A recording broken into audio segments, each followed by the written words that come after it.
just going on a diet and nothing else, you can read books, you can, that's probably the biggest number of books come out every year, do-it-yourself stuff. They don't really work well. So you need more than that. And exercise helps. Behavior modification helps. Doing it alone may not work. That's why a program that you're a part of, which happens to be a one for childhood obesity, makes more sense. Is that true? Well, I do, obviously. I work here. I feel very strongly that this program does help. I think you're correct. Diet alone does not work. Even the word diet all of a sudden makes people not want to do it.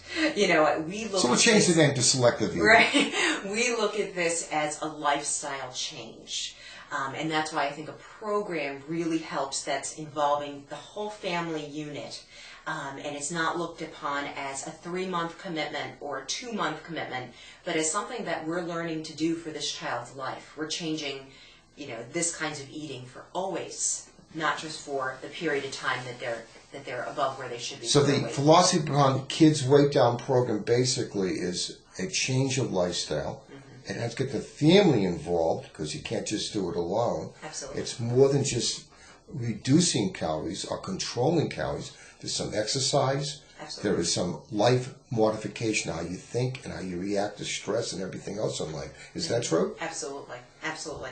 I think we really use a combined approach that's really about changing our behavior in the way it needs to, and so that we are better able to change how we eat and change and increase our exercise.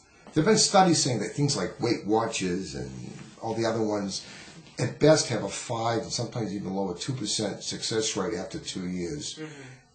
If someone sticks with a program like yours, Kid Weight Down, what do you expect the success rate to be, someone that maintains it for a 2-year period? What do you think that would be? You know, studies have been done on programs like ours for up to 10 years beyond when people complete a program, and they're finding that these are, you know, moving towards normal weight individuals even up to 10 years thereafter.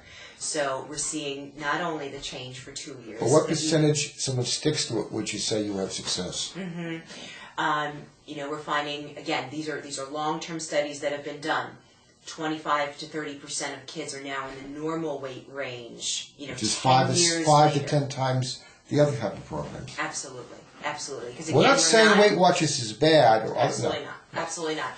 Again, we're not focusing on this being a diet, which is, I think, more of the approach that Weight Watchers do. This is a diet, which, again, I think registers in people's minds as this is for a specific period of time and then I will stop.